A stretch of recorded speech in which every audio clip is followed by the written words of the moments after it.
Okay, so what we're going to do in this session is try and just to look at actually what happened from a historical perspective. We also hopefully have a look at how the Christadelphian community responded to the events that unfolded and how the Brotherhood looked at these things. And hopefully throughout the whole of this, you'll bear in mind what we thought about in our first study, which was that the Jews have to be in Jerusalem for the prophecies of the restoration of the kingdom to be fulfilled. They have to be there. And so this is most remarkable. Now, just before we go into some videos, I just want to recap on a little bit of history, okay, so that if you're not that familiar with the history of Jerusalem, these things hopefully will come in useful just to set the context. So if you go to Wikipedia, it will tell you about Jerusalem's historic periods, okay? So the Lord Jesus Christ was around here in the middle. You might be able to just about make out the Romans there in the sort of yellow and the red. And Jerusalem was actually conquered from the Roman power. That's the power that scattered Israel in AD 70 from the Romans in about 638 by the Muslim Arab rulership. Okay, and that kind of rulership has different names, but in essence it evolved into what we call the Ottomans. And so what we're going to be doing is focusing down here, the last kind of final few moments of that kind of Arab Muslim rule of the city of Jerusalem. Now, at the time of Eldest Israel, when Brother Thomas walked the earth, this is what the Middle East looked like. Okay, it was controlled by the Ottoman power, the Ottoman Empire. And it's a remarkable thing to note that in World War I, that one of the things that happened in the Middle East was that General Allenby, the British general who led the army in World War I in the Middle East, he and the army captured and beat back and pushed out the Ottomans, answering to Daniel chapter 11, verse 40, the king of the south, the power that controlled Egypt, would push out the king that was in the Middle East and push against him. And Revelation 16, verse 12, if you're into your prophecy, which talked about the great river Euphrates drying up. So they're two amazing prophecies that were fulfilled then. And he liberates Jerusalem from Arab rule, and there he is, he gets off his horse and walks into Jerusalem. And it's worthy of note that that was 100 years ago. Now suddenly we think, oh, hang on. 50 years ago, Jerusalem is liberated from Arabs. 100 years ago, the British liberated it again. So, maybe there's a pattern here. So, I know in the Bible magazine, Brother Paul Billington's with us for a few more moments, there were some articles on this recently, and it's just interesting to note that maybe 2017 falls into this pattern of Jubilee periods, of 50-year periods. And we know our God is a God that works in patterns. So let's keep our ears to the ground, brothers and sisters and young people. Maybe this year is of more significance than perhaps we realise. So that was 100 years ago. Now, what happened? Well, the British kicked out the Ottomans and gained control. And eventually the United Nations, in their benevolence, decided to give control of Palestine, as they called it then, to the British. They called it the British Mandate. And they got that mainly because the British obviously had been involved in beating out the Ottomans. But interestingly, just before that happened in December, was this in December? The Balfour Declaration was 2nd of December, wasn't it? It's your birthday. November. Your birthday. Well, the day for King's birthday. The Balfour Declaration was issued. I'm sure we're all familiar with the Balfour Declaration. It basically said that the British government would help the Jews, the Zionist movement, go back and have a place in the land of Israel. And so when they had the mandate for Palestine by the League of Nations, as it was called then, I think it's quite amusing. It says that tutelage of such people should be entrusted to advanced nations. That's us. Yeah, we were advanced. And then it says, certain communities formerly belonging to the Turkish Empire have reached a stage of development where their existence as independent nations can be provisionally recognised, subject to the rendering of administrative advice and assistance by a mandatory until such a time as they are able to stand alone. So the British were going to control that until the peoples previously been in the Ottoman power could stand on their own 2 feet. Then it was said that the British would withdraw. That was the mandate given to them. So what did the British do? Well, I also think it's quite amusing because they kind of like literally got a napkin and sort of drew out these lines that have no bearing on any landmarks, just straight across territories.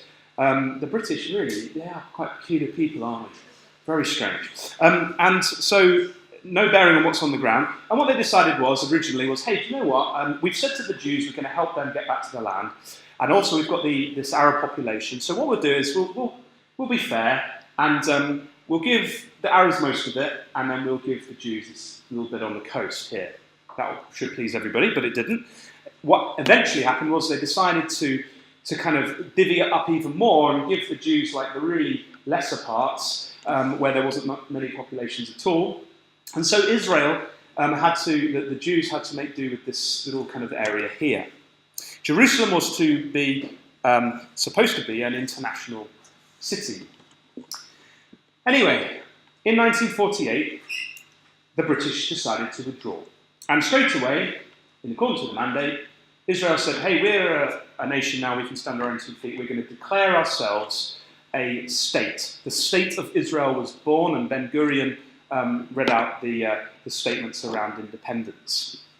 Immediately, at that time, the Arab nations around decided that they weren't happy with this and decided to attack, as we know. And so the War of Independence occurred. And actually what happened was that Jerusalem didn't end up being an international kind of city. The Jordanians took over it. The Egyptians took over the Gaza Strip on the left-hand side, and basically everyone attacked the newly formed territory. But as we know, it's not our subject today, but it was kind of another miraculous defence of borders took place, and the state of Israel survived. We're going to fast forward a little bit to the Sinai War, and this, I had to really put this in, because I was like, should I put this in? But I had to put this in because there's some incidents that take place in this war which then impact on the 1967 war, which we're coming to. So what happened in that time? Well, over the period of all those times, the Arab nations, they just didn't believe that Israel should exist. Okay, you can't negotiate. They didn't want to negotiate. They just want them to be pushed into the sea, is a phrase that they use quite a bit. And there's this Egyptian guy, Nasser. He comes to power, and he gets a bit big for his boots. Okay, so what he decides is that the Suez Canal, which was owned by the British and the French, he says, you know what, this is my canal, this is the Egyptian canal, we're going to take it back. So he decides to nationalise the Suez Canal, which of course the British and the French, who were quite powerful at the time, thought, hey, this is our canal. So they were a bit upset. Also at that time, the Egyptians were shooting at Israel. They were just taking pot shots all the time over the border. So the Israelis, the British and the French got together in secret and they said, well, we can't have this. Nasser is getting a bit big for his boots. Nasser also decides not only to take back the Suez Canal, but to block off here the Gulf of Aqaba, which is where, you see the bottom of Israel there, there's a lot of trade that comes in and out there. There's a vital port in Eilat for Israel to maintain. So that upset the Israelis, obviously. So what happens then? So they put you see this bottom picture here, this is a big gun that they put over that section there, and they just shoot at any ship that came by. Pretty annoying. So, the Israelis came, they took over the Sinai Peninsula, and they held right to the bank of the Suez Canal. And then the British and the French got their troops in as well to help them out and bombed some key areas. And then the Israelis also took out those guns so that they could actually have their shipping lane back. But the international community went into uproar, like, oh my goodness, what is happening? And they put pressure on Britain and France to withdraw from that area. And so Israel was kind of left a little bit in the lurch, but they also said that they'd withdraw. And the United Nations says, don't worry everybody, we're going to come in and we're going to hold the peace. So the United Nations put their troops in this buffer zone to stop the Egyptians taking pot shots at the Israelis, and the blockade was agreed the blockade would never come back and that Israel could have that as a shipping port. And everybody sort of had this uneasy truce. So that's kind of sets the scene now for what happens in 1967. This uneasy truce was in place. The Arab nations, they hated Israel, they didn't want Israel to exist. And now we're going to watch a series of videos, and I'm going to pop up every now and again and probably annoy you a little bit, because I'm not as exciting as what takes place, but you'll have to bear with me. The videos, we just want to be clear, we didn't make them. They're from Jerusalem U, from that URL there. So we just want to be clear about that, but we're using them here obviously for educational purposes, so hopefully that'll be okay. So this is the first one, and it just sets the scene a little bit.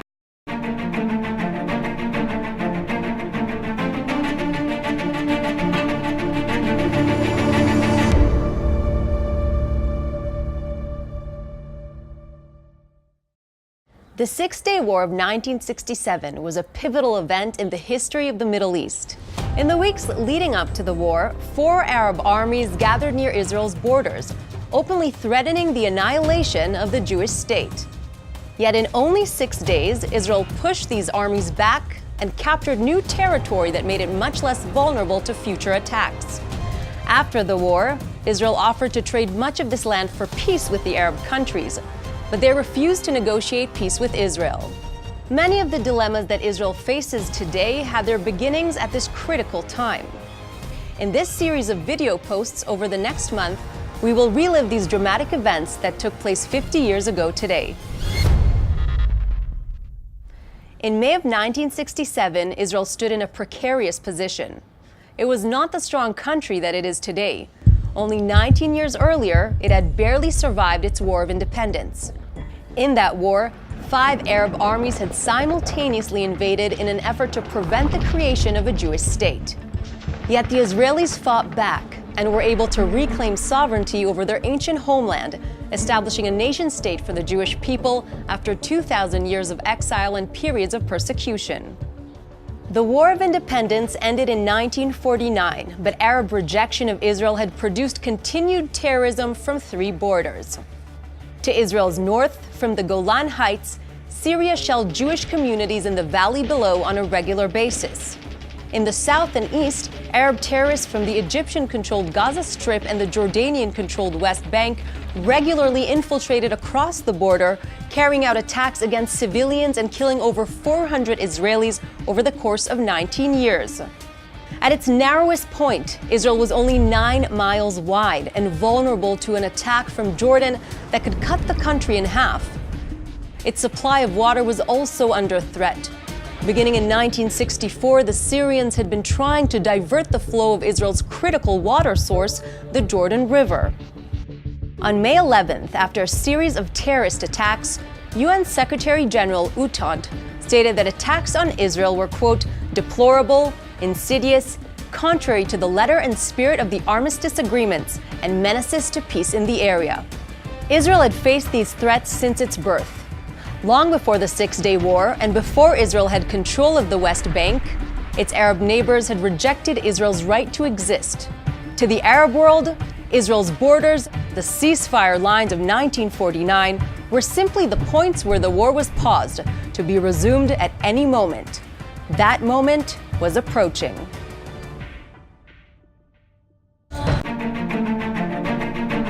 The week of May 14th, 1967.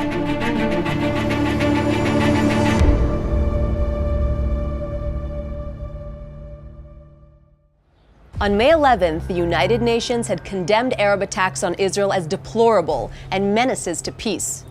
But rather than calming the situation, Arab states were about to escalate the conflict.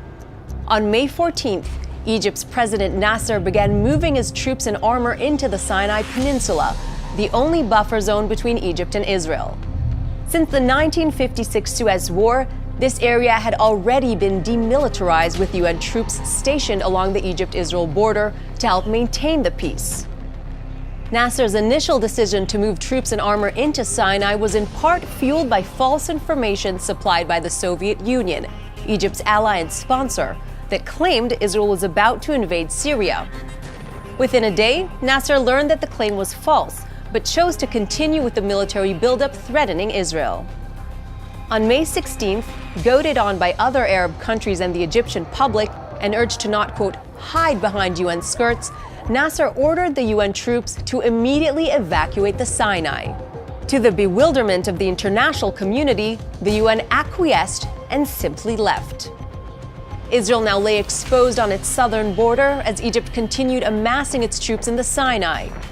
By the end of the week, Egypt had moved 80,000 troops, 550 tanks, and 1,000 artillery pieces towards the Israeli border. On May 18th, government-controlled Cairo radio made Egypt's intentions clear. As of today, there no longer exists an international emergency force to protect Israel. The sole method we shall apply against Israel is a total war which will result in the extermination of Zionist existence. War seemed inevitable.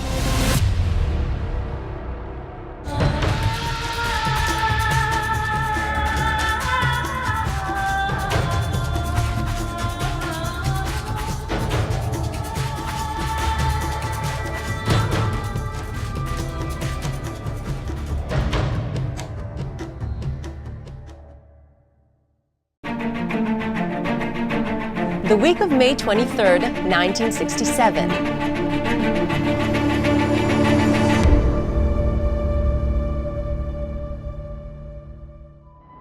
The previous week, Egypt had moved 80,000 troops, 550 tanks, and 1,000 artillery pieces into the Sinai, the buffer zone between Egypt and Israel, and expelled the UN force intended to keep the peace. Israel began defensive preparations but sought international diplomacy to avert the crisis. Prime Minister Levi Eshkol stated that Israel would not initiate hostilities unless Egyptian forces closed the international waterway leading to Israel's southern port. Its closure would shut down Israel's supply of oil and other vital resources and block access of Israeli ships to the east. On May 23rd, President Nasser did just that and blockaded the Straits of Tiran, leading to the Gulf of Aqaba and cutting off shipping to Israel's southern port of Eilat. This action violated UN Security Council Resolution 118, was condemned by US President Johnson, and constituted a casus belli, an internationally recognized act of war. Yet Israel refrained from taking any military action, still preferring a diplomatic solution to the conflict.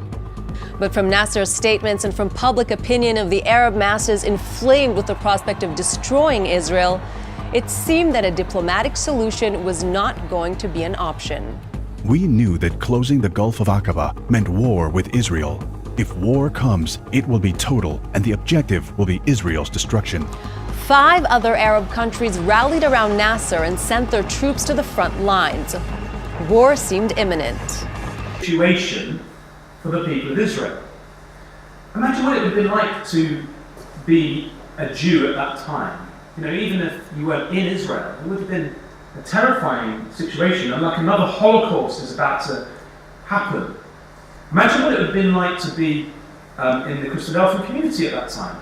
You know, would that have caused us doubts to think, oh, crumbs, maybe we were wrong about the Jews having to be in Jerusalem, because all the odds were stacked against Israel. In fact, this is what it kind of looked like. Nasser proclaims he will not agree to free sea passage. You know, things were really looking pretty bad. Israel was starved of that trade in oil from the south. And if you looked at the stats at the time, it looked like Israel was, by far, less troops, definitely in terms of regular professional army soldiers. They had about 50,000 regulars. They had far less aircraft. Now, obviously, aircraft is massively significant in modern warfare. Not that I'm an expert, but obviously, if you can control the skies, you can get places quicker. You can attack people and areas quicker. So, the aircraft is massively a massive problem, and even tanks. They didn't have that many tanks compared to the might of the Arab nations around them. So, that's just something we might come back to in a minute. So, let's see what actually unfolded now in day one of the 6-day war. June 5th, 1967, day one of the war.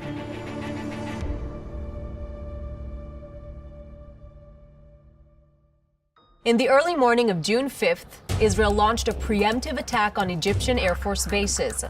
The Israeli Air Force had come up with a bold, risky, and complex plan involving all but 12 of their approximately 250 jets. The plan required dozens of Israeli squadrons from different bases to rendezvous silently over 11 Egyptian air bases. The first Israeli planes took off at 7:10 a.m., flying low to avoid radar detection and observing complete radio silence. They began the surprise attack before the Egyptian pilots could scramble and get their jets in the air. After first bombing the runway so that they could not be used, Israeli jets bombed and strafed Egypt's combat aircraft on the ground. In a matter of 4 hours, Israel destroyed 2/3 of the entire Egyptian Air Force, the largest in the Arab world. This singular act gave Israel control of the airspace over southern Israel, Egypt, and Sinai, providing a great advantage on the southern front and freeing Israel's Air Force for use on other fronts. A preemptive strike had not been taken lightly. Israel had determined that the 200,000 Arab troops and 1,000 tanks gathered near Israel's borders were poised for action, with the goal of destroying Israel. If Israel were to wait for a coordinated Arab strike on all its borders, the future of the country would be at great risk and casualties would be massive. Immediately after the attack on the Egyptian bases, the Israelis sent a message to King Hussein of Jordan, saying that Israel would not attack Jordan if Jordan stayed out of the war, even though it meant that the Jewish holy sites of Jerusalem would remain under Jordanian control, inaccessible to Jews. But Jordan had received false information from Egypt claiming massive successful attacks against Israel. Reassured of Arab victory, Jordan rebuffed Israel's offer and launched multiple attacks on Israel. Thousands of mortar shells rained down on Jewish areas of West Jerusalem, hitting civilian locations indiscriminately, including Hadassah Hospital and Mount Zion Church. Because of Israel's narrow 9-mile waistline and Jordanian control of the strategic high ground of the West Bank, Jordan easily shelled civilian locations all the way to Tel Aviv and carried out airstrikes against the coastal communities of Netanya and Kfar Saba. Jordan had aggressively entered the war. Next, Syria and Iraq joined the war by launching attacks inside Israel. Syrian planes attacked Haifa's oil refineries but were destroyed by Israeli forces. They also continued with artillery and heavy machine gun fire on northern Israel and carried out attacks in the valley below the Golan. Later in the afternoon, Israeli jets responded by attacking Jordanian, Syrian, and Iraqi air bases. Without the element of surprise, they experienced a number of losses, but succeeded in doing great damage to all 3 Arab air forces. But Israel was still outnumbered and outgunned, taxing the limits of its small military. Despite its efforts to avoid war in the West Bank and Jerusalem, Israel found itself drawn into a war on 3 fronts, a situation that would ultimately reshape the map of Israel. So, it all kicks off. The Israelis, obviously, they're facing this massive situation where it looks like they're going to be crushed. They decide to take the first move. I mean, in effect, Egypt had declared war by shutting off the Gulf of Aqaba and mounting all the troops to the borders. So they had nothing to lose. And at 7 o'clock in the morning, 7:15, the jets take off. You might have heard from the first video. They called this Operation Mocked, Operation Focus, because they were going to focus on the Egyptian airfields. They were going to stop their planes taking off. That was the plan. They managed to get there without being detected. They managed to bomb the runways, and then they were able to kind of destroy most of the planes. Interestingly, in that first wave, they only lost about 8 planes, but Egypt lost 200 planes in that first wave. Further raids were then undertaken, and later in the day, they decided to extend the operation to Jordanian and Syrian airfields. The Syrians, as you saw in that video, the Jordanians were told, look, keep out of this. The Israelis said, look, if you just stay over there and be quiet, we won't come for you. But the Egyptians as you'll see is a common theme in this story, decided to start telling everybody how amazing victory that they were having when in fact all their planes had just been destroyed. So the Jordanians are like, well, we are going to join this, we're going to join this attack. So they decided to join. A bit silly, really. So here's some of the pictures from that day. There's some Israeli jets. The amazing success was heralded by those involved. Mordecai Motti Hood said, even in my wildest dreams, I could not have imagined such an achievement. And we could have spent all day looking at testimonials from the people that took part in those. He said, it was amazing. We completely surprised them. All the missions were completed. All of us were alive. I think that's quite a significant comment there. Anti-aircraft fire was pathetic. This is another guy that took part in the first wave. He says, in the first wave, I led a formation of 4 Mirages on Amashus Airport, at the entrance of Cairo. 42 MiG-21 jets, the most advanced Soviet interception planes, are poised for immediate takeoff.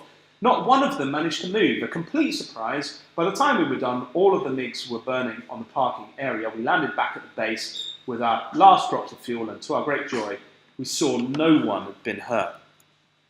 Now, I want to just point out some of the reasons as to why this was such a great success. We might just think, hey, maybe the Israelis, they're like really good at flying planes. Maybe they're just clever, right? But that is not the case.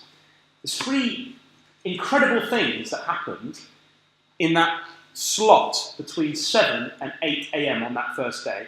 And the most amazing thing about it was that none of these 3 things were known by Israeli intelligence.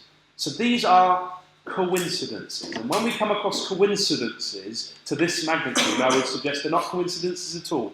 They're actually miracles. It's got the hallmarks of our God. So, what are they? Well, 7:15, right? The planes take off. They're flying low. They're going across the Mediterranean and they're going to turn south into Egypt. And at that time, there was a Jordanian guy looking at the radar, in Jordan.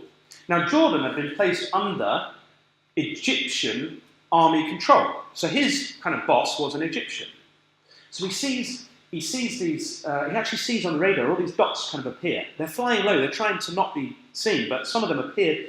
So he thought, right, oh crumbs, they're actually going to attack. So he sends a message to Egyptian headquarters, and he says, attack, attack, you're going to be attacked. And they get this message, and they're like, what does that mean? So he sends it again, attack, attack, you're being attacked. And they're like, oh, shut up. And they turn him off. And then suddenly they think, hey, do you know what, last night, didn't we just change the codes? Like maybe he's using yesterday's codes, maybe the codes didn't go through to him, this guy on the radar. And so that by the time that they figured this out, he was using yesterday's codes and they'd stopped using them, and it was saying attack, it was too late. So that's a little coincidence, isn't it, that took place, because had they had that message through, they would have got a bit more ready. And so I would say that's an amazing coincidence that that stupidity was allowed to happen. Secondly, right, the night before, just so happened that the night before, in a few of the bases, they had decided to throw a belly dancing party, right? To boost the morale of the troops, because the Arabs were so confident. So they had a party, and they invited all of the pilots, or at least the chief pilots, to the party, and they drank a lot. And there was this particular pilot from the Arab side, and he was supposed to fly a little recon mission at 7:30. He was supposed to be out, just checking they used to just go up and down the Mediterranean and then come back, and then another wave would go up and down, just a few of them, just to check out what the Israelis were doing. But the one that was supposed to just set off at 7:30, he was a bit late because he had a bit of a hangover. So an amazing coincidence that he never actually took off. I think by the time he came, his airstrip was actually all blown up. So never be late is the message from that one. What about the other thing? Well, this one is truly remarkable, right? So the Egyptian High Command decides, we're going to all get together, we're going to get on a little plane, and we're going to just bob around, and we're going to have a look at how our defences are doing, ready, because bear in mind, they're getting ready to attack Israel. So this chief officer, he says, well, to all the anti-aircraft people, the gunners, right, guys, no firing between the hours of 7 and 8, because we're the top brass, we're all going to be up there, don't want any mistakes, because that's going to be bad. So everybody just don't do anything. So they decided to all go for breakfast, because they weren't allowed to fire. He said, though, only if I personally tell you to fire, then you can kind of fire. But me personally. So he's up in the air, bobbing around, and they're just checking out, I think, the defences towards Israel's southern front. That's the Egyptian high command. Now, again, that's an amazing coincidence, isn't it? That the anti-aircraft gunners, who that fighter said were pathetic, one of the reasons they were pathetic because they weren't actually supposed to fire anything, because they're like, when they saw the planes come over, they're like, well, what do I do? Do I fire? I've been commanded not to fire. But then they're bombing us, but like, what do I do? Can I fire? Can I not fire? And then eventually someone will say, just fire, and then but it's too late. So an amazing situation that God arranged to happen so that Israel could have this early victory. First 6 hours, they say it was won, not in 6 days, because by the time the Israelis were done, they had supreme air authority over all of the territories. So the newspapers, Air Force wins supremacy as army drives Egyptians back into Sinai and Gaza. We see there the report that Jordan was shelling Jerusalem at that time. Aircraft stats are quite interesting. I mean, these are approximate, depends which source you look at, but roughly speaking, the aircraft were obviously far more in the Arab favour. At the end of it, Israel did suffer quite a lot of casualties, really. Almost a quarter of their air force was destroyed, but the Arabs suffered a lot more. So that was day one. A truly remarkable victory for Israel. So we're going to watch a few more then and see what unfolds as time goes on. June 6th, 1967, day 2 of the war.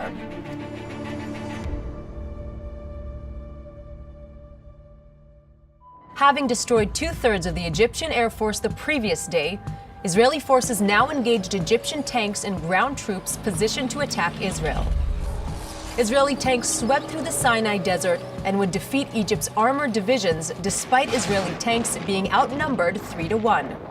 Egyptian General Amer, realizing the extent of his defeat, ordered a retreat. Most of the Sinai was now in Israel's hands. By noon the next day, Israel would capture the port of Sharm el-Sheikh. This allowed Israel to reopen the sea lanes that Egypt had blockaded 2 weeks earlier in an act of war. Meanwhile, on the Eastern Front, Israeli troops dashed through the Jordanian-held sector of Jerusalem and reached the strategic high point of Mount Scopus, overlooking the Old City. They were at a disadvantage. Israeli forces would not use artillery on the Jordanian troops in the Old City because of its historic and religious significance to Judaism, Islam, and Christianity. In an emergency session at the United Nations in New York, Abba Eban, Israel's foreign minister, addressed the UN Security Council. Israel had reached a somber hour. An army greater than any force ever assembled in history in Sinai had massed against Israel's southern frontier. Nasser had provocatively brought 5 infantry divisions and 2 armored divisions up to our very gates. 80,000 men and 900 tanks were poised to move. As the attacks on Israel continued, Israeli Prime Minister Eshkol appealed to the Soviets, who were supporting Egypt, to help secure peace. But the Soviet Union demanded that Israel immediately and unconditionally halt all military operations, an option Israel could not afford while still being attacked. The war was not yet over. Okay, so that was day 2. What happens on day 2? The Egyptian armed forces, they're now in retreat in the Sinai. Well, they've got no air support, so they've got to leg it. So they're trying to get back to Egypt. They're trying to get over the Suez Canal. Jordan, still shelling, so the Jews and the Israelis have to think, well, we've got to stop the Jordanians, they keep shelling us. So they decide to have a ground attack obviously one of the problems was that they were shelling and shooting them from the old city of Jerusalem, which contains all of the holy sites of Judaism. So they decide to not use artillery and blow that all up, or air support. They decide to go in on foot, at least to try and stop it. But they get to they're looking at Jerusalem, the old city, but they're at some strategic positions around it. They control a lot of the West Bank area at this point, and they're at the gates of the old city of Jerusalem. And so this was I found this cartoon mildly amusing from the Washington Post. You see these are all of the countries of the world. Underneath they have like their banner, which is like "Forward Arabs" against Israel, but that's gone down, and now they're saying stop everybody, stop and withdraw, ceasefire. But you see, what was Israel supposed to do? God had arranged circumstances to the point where the situation was rolling forward, and it was almost impossible to stop it from a human perspective. This is a picture of Israelis going up a particular strategic area near Jerusalem called Ammunition Hill, where the British actually used to keep all their ammunitions, and that was a particularly bloody battle. But eventually, as we say, they're on Mount Scopus, and they're overlooking the old city. So they're pretty much surrounded the city of Jerusalem on day 2. They open the Scopus Road, and they've encircled the old city. And still inside the city, the Jordanians are shelling everybody, right? They don't care. They're just doing that. And this is one from The Guardian. Israel claims land and air success. And the British and the Americans are like, well, we're nothing to do with this. It's nothing to do with us, what's going on. Which is quite interesting considering what NASA says in a few days' time. So, here we go. That's day 2. This is day 3. June 7th, 1967, day 3 of the war.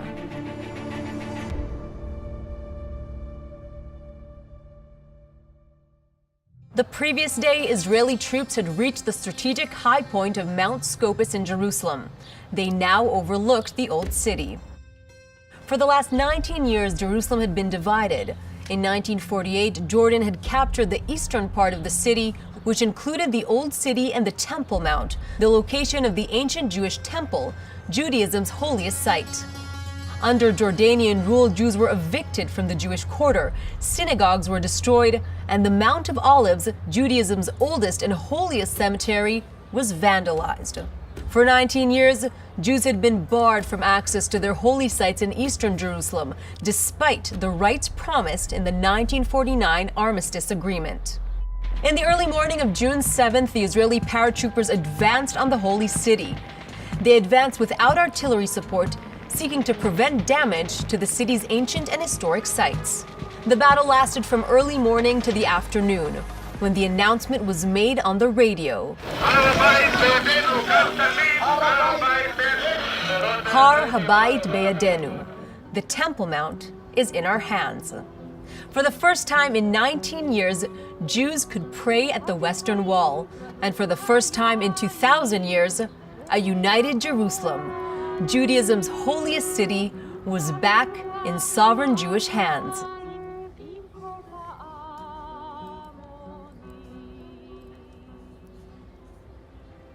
After capturing Jerusalem, the paratroopers moved south to reinforce other forces in the West Bank areas surrounding the city.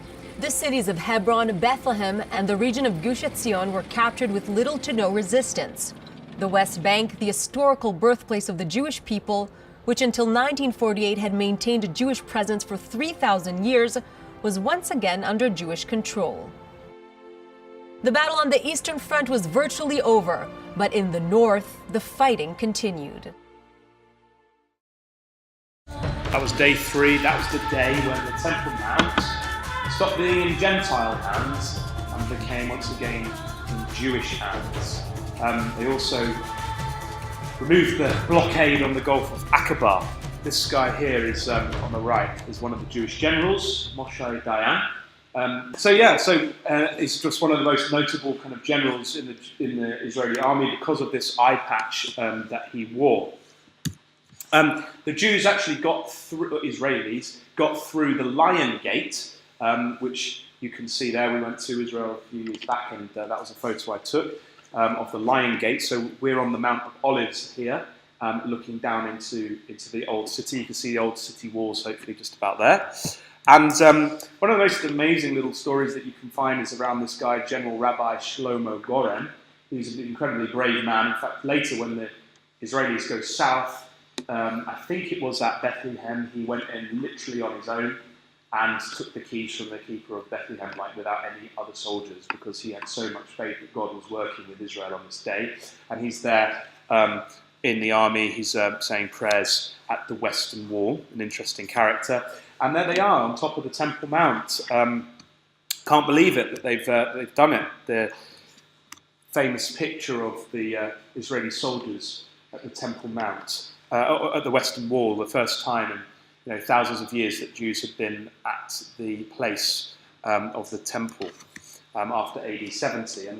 And to celebrate 50 years, those three men came back again recently, and that's what they look like today. Obviously, they're a bit fitter back in the day, but hey, it's quite interesting. So this is what the newspaper said: "Old city, most of Sinai fall, Tiran opened." An amazing thing to have achieved, it would seem. So, what happens? We'll just finish off with the... June 8th, 1967, day 4 of the war.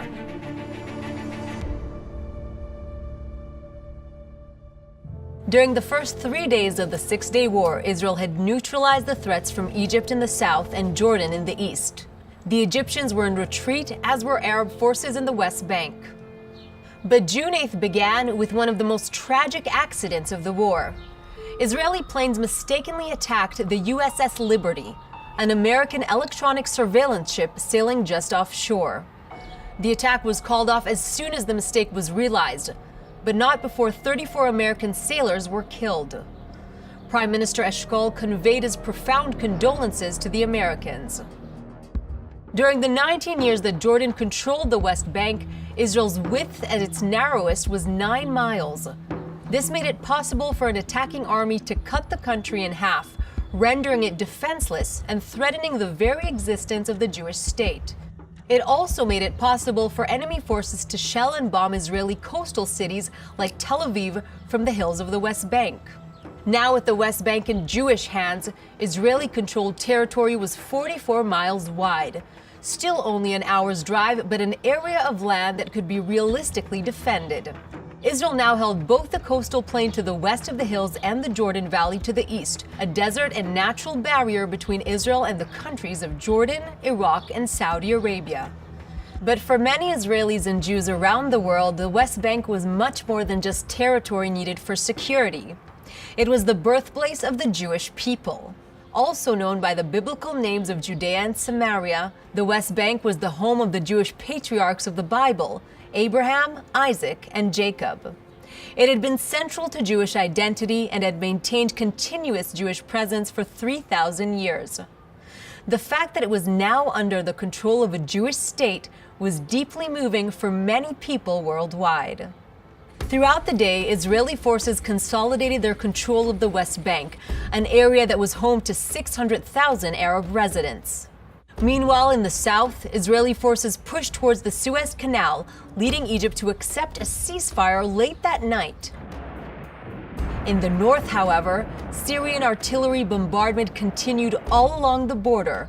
Israel now moved to focus its forces on Syria. Okay, so day 4, the Egyptian forces, right, they're in retreat in the Sinai, they've got no air support, and so Israel decides to keep mopping them up, basically. Pretty awful. Syria is bombing from the north. The Jordanians are pretty much crushed at this stage, and so Israel has to act, and so they go into the Sinai. There's massive tank battles, all sorts of things. Eventually, the Egyptians admit defeat and say, "Hey, let's have a ceasefire." This is kind of what happens. So you'll notice here that the Israelis they come down to the south. They get rid of the block there in the Gulf of Aqaba, and they come up and all the Egyptian forces are fleeing across, and some of them are cut off by the Israelis who come and basically cut them off. They've got no air support, some pretty awful scenes of the Egyptian tanks in some of the areas getting completely and utterly obliterated. This is some Jewish tanks that are setting out on that campaign. And just like mile after mile of Egyptians just completely destroyed, like against all the odds. Burnt out ashes of the might of the Egyptian force. When you go to Israel, you can spend many a happy hour, as my wife will tell you, going around places like Latron, where they have some of the tanks that actually took place in these wars. That's what's called a Sherman tank. These were quite old school tanks, but the Israelis had refitted them with kind of more up-to-date equipment. But in essence, they were still like World War II tanks that were being used in 1967. So we've got here tank battle smashes NASA's armoured force from the Jerusalem Post. Now, June 9th, 1967, day 5 of the war. Throughout the war, Egyptian media had been falsely reporting of military successes against Israel. But on June 9th, Egyptian President Nasser appeared on national television, revealed the truth about Egypt's defeat, and resigned. In an effort to shift blame, Nasser falsely claimed that American and British aircraft assisted the Israelis and that the enemy was operating with an air force 3 times stronger than his normal force. Following an outpouring of support for Nasser, he retracted his resignation the next day. Egypt and Jordan were defeated, and now Israel finally turned north to Syria. For decades, Syria regularly shelled northern Israeli cities, villages, and communities from the Syrian-controlled Golan Heights.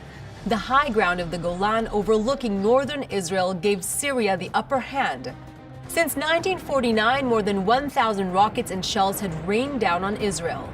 Terrorists regularly infiltrated Israel's border, carrying out attacks against civilians. More than 120 had lost their lives. This intolerable situation put the people of northern Israel in constant danger. The Israeli Defense Forces moved on the slopes of the Golan Heights at 11:30 a.m., reaching the first line of steel and concrete Syrian posts. By the end of the day, Israeli forces held all the roads and access points to the Golan, but they did not yet hold the high ground. Israel's north was still under threat. okay, so Nasser, this guy, this bit of a clown really, isn't he? He resigns, blaming that the British and the Americans were with the Israelis, lying through his teeth. And then, this is the leader who basically started this war, and he's like, oh, we're losing, so I'm going to now quit.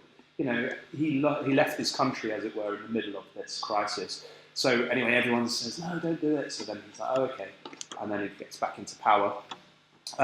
So the Battle of the Golan begins. Now, when you go to Israel, this is the area called Tel Dan, where they've dug up the ancient remains of the ancient city of Dan.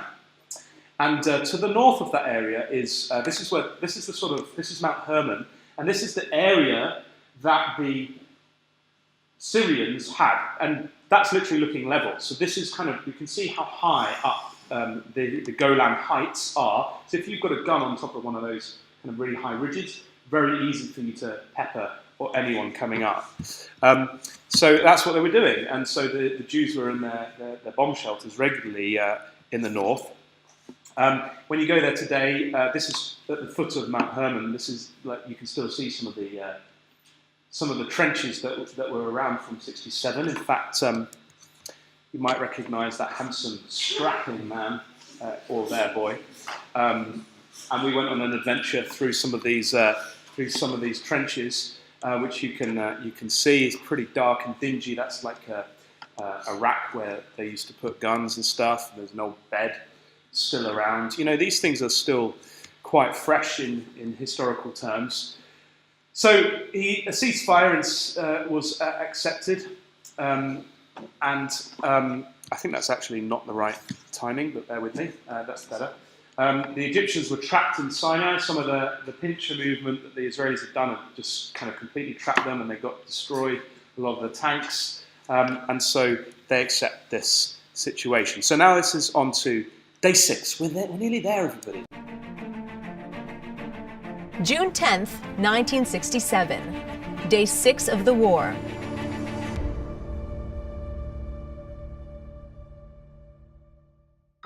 Although Egypt's and Jordan's armed forces had been defeated, Syria continued to shell Israel from the Golan Heights in the north.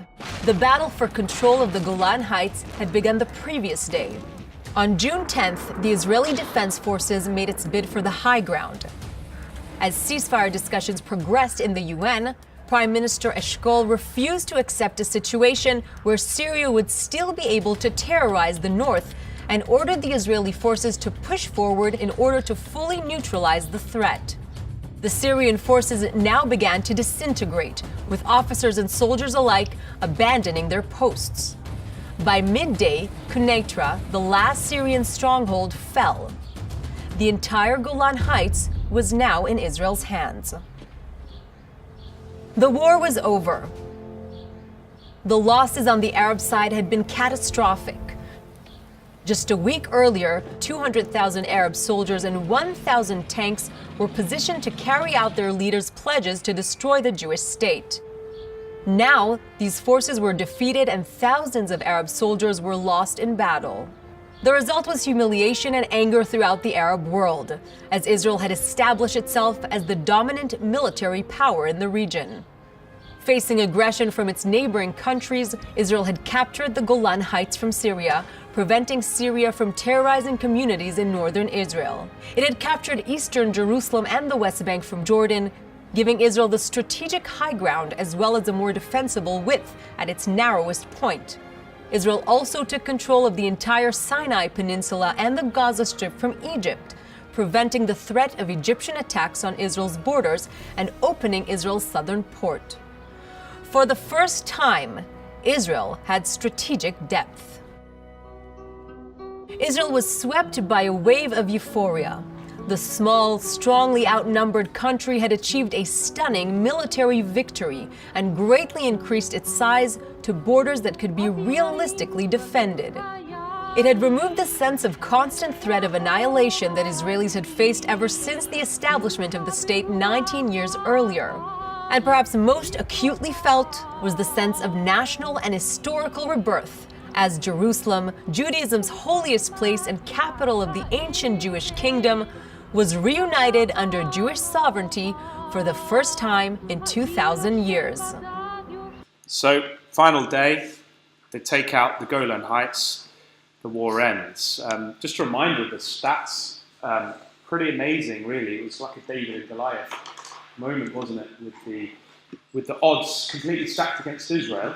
And I think if you can't see the amazing hand of God in that, I think you've got to be pretty blind and attribute some phenomenal intelligence to human beings on the Israeli side to be able to do that.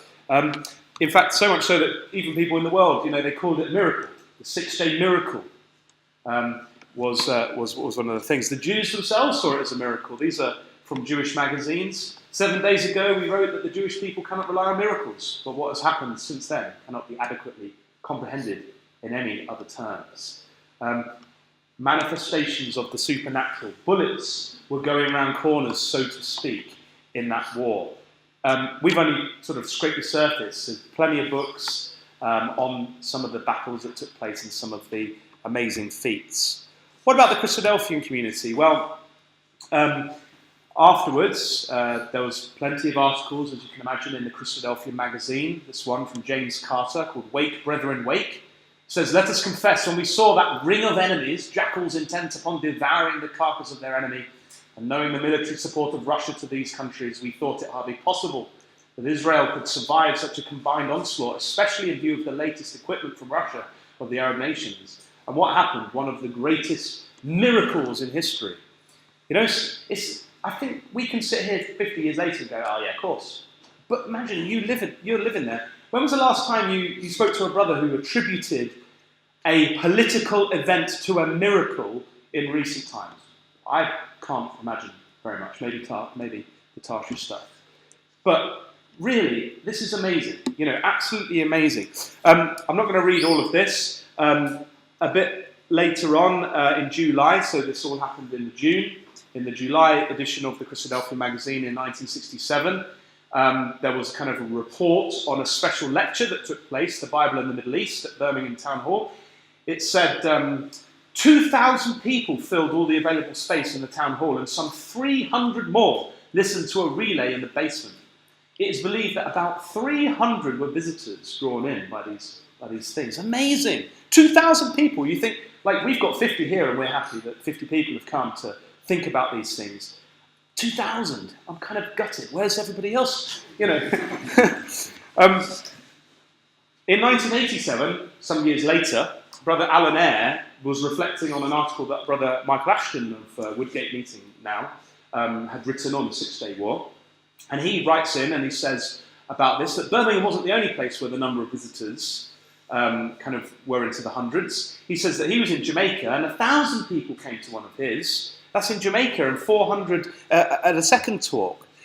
So just see the amount of interest and enthusiasm from the Brotherhood to put these talks on, and then the enthusiasm from those outside to come to these talks. This is in Gloucester. They did one.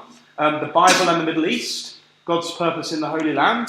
They did their special effort. Bournemouth did a special effort. They said they had about 800 people there, of whom at least 300 were interested friends. Bristol Down End. Are you from Bristol Down End? Is anyone from Bristol Down End? Bristol Down End, they did one. They said they had 230 people there, 30 strangers came. This is amazing, it's unprecedented to have like this kind of in the intelligence sections of the Christadelphian. All these ecclesias were saying, hey, we've got to put a special effort on this. This is a momentous occasion. Chesterfield had one. 12 visitors, 100 brethren and sisters. Melbourne, over in Australia, they had one. And they had about 300 people there. You could just keep going. Durban in South Africa, they had H.T. Mansfield over. He gave some talks. They had quite a few visitors, around 200 overall. In the Testimony magazine, articles went out. There is a proverb in Israel: he who does not believe in miracles in Israel is not a realist. Within 3 hours after hostilities commenced, on the morning of Monday, the Egyptian Air Force lay in smoking ruins. So the Brotherhood, they were dead excited. Now, we asked Brother Paul Billington if he could bring over some copies of this special edition of the Bible magazine. If you don't subscribe to the Bible magazine, can I put a shameless plug in for the Bible magazine? It's well worth getting. I kind of think that it's like the Christadelphian version of OK Magazine, right? Not because of the weird stuff of OK Magazine, but because it's like full of pictures, it's very exciting, and full of great stuff to study. So in this particular, not that OK Magazine has any of those things, but you know what I mean, full of pictures is the only connection there, right? From July 2014, there was a special edition all around Jerusalem Day. And one of the things that is very interesting in there is some of the prints from Christadelphian advertising of the time that you can have a look at. I'm not going to go through that now, but Brother Paul kindly brought some, and we've put them at the back, so anyone can take one of those away and have a read in your spare time. Now, two kind of final little videos just to kind of set things up for our final talk this evening about what happened just after the war, and then we'll leave it there. Okay? 2. After the war, Israel found itself in control of both land and population that it had no intention of governing before being thrust into war. Israel now controlled territory with about 950,000 mostly Muslim Arab residents. It now held the Temple Mount, the holiest site to the Jewish people, but also the site of a sacred Muslim mosque and shrine, the Al-Aqsa Mosque and the Dome of the Rock. In an unprecedented and controversial effort to promote peace and avoid further conflict, Israel turned over control of the Temple Mount and its Muslim sites to the Jordanians only 10 days after the war ended. The Israeli government also sent a message to the Arab countries through the U.S., saying that it was willing to give up territory for peace. But the Israelis received no answer. This would be one of many unreciprocated gestures of peace. 3 months after the war, the Arab leaders met in Khartoum, Sudan, to discuss their next steps. They agreed upon a resolution that came to be known as the 3 No's of Khartoum. No peace with Israel, no recognition of Israel, no negotiations with Israel.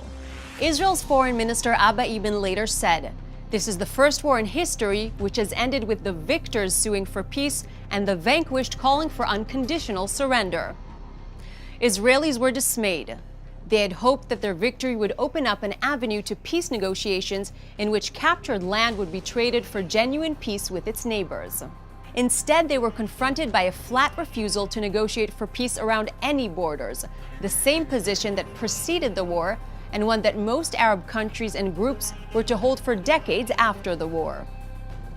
Despite this history of strong rejection of Israel, later developments did lead to peace between Israel and some Arab countries, as we will see in the final film of this series.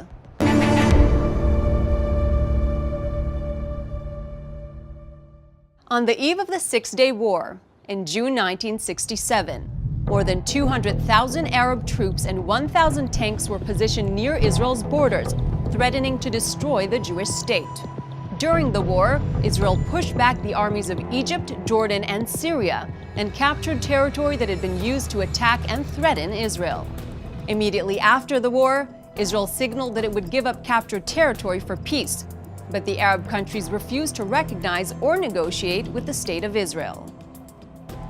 5 months after the Six-Day War, the United Nations passed Resolution 242, calling on Israel to withdraw from captured territories without specifying how much, while also calling on its neighbors to end aggression against Israel and to recognize its right to live in peace within secure and recognized boundaries. This came to be known as the Land for Peace formula.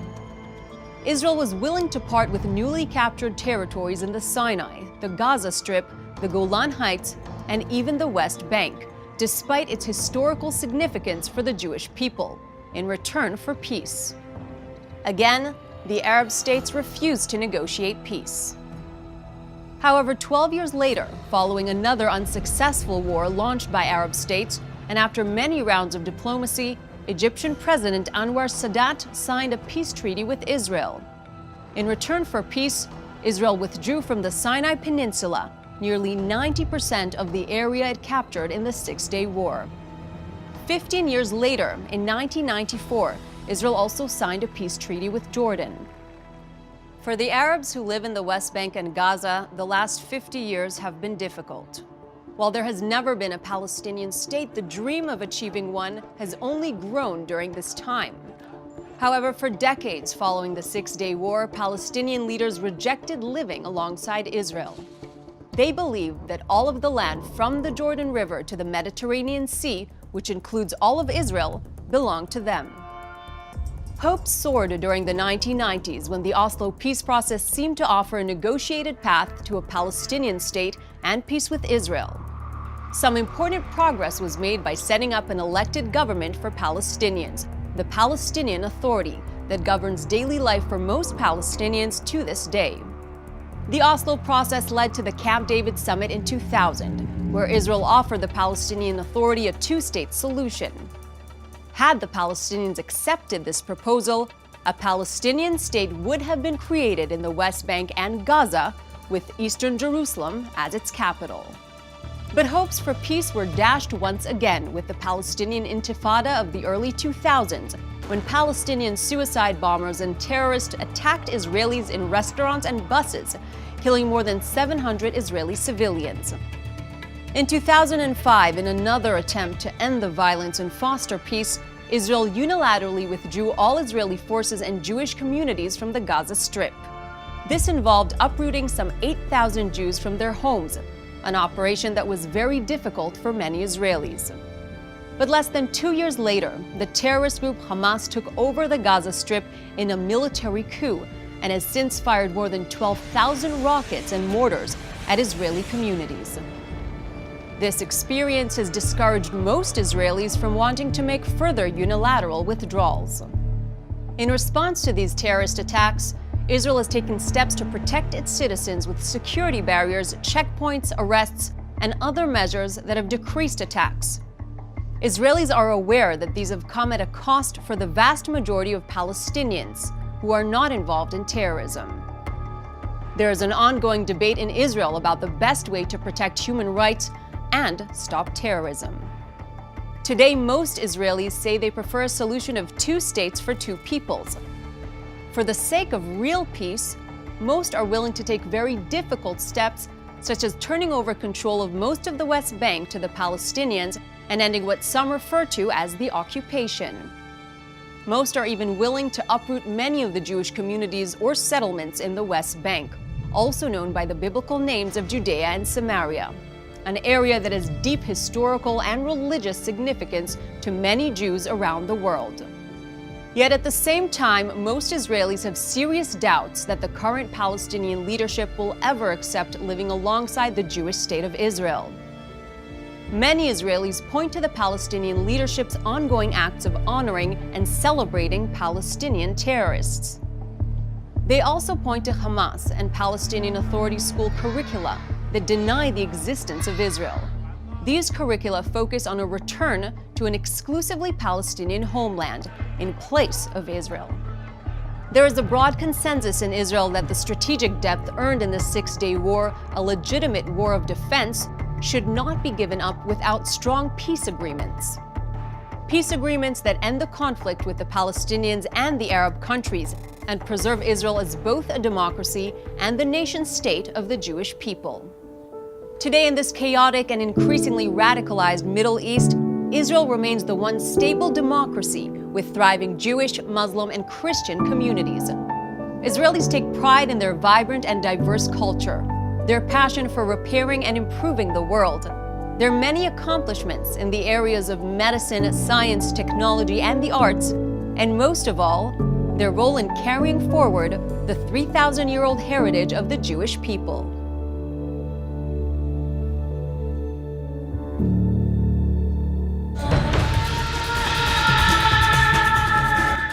So, that's it. In the final study, this evening, God willing, we're going to have a look at the continued significance of events that have unfolded since the Six-Day War and to look forward to the future. And hopefully we're going to cement a little bit more of the reasoning behind why it's so important that we as Christadelphians appreciate what's happening with the nation of Israel. But I just wanted to say, don't you think it is absolutely amazing that that took place? Like, the Israelis didn't intend to get Jerusalem in that Six-Day War. Even right up to the last few hours before they actually went in, they didn't intend to do it. But God created that situation so that the prophecies that we looked at in our first session would be indeed fulfilled, and that the Jews would be in Jerusalem ready for the manifestation of the Lord Jesus Christ and his saints at the time that we all look for.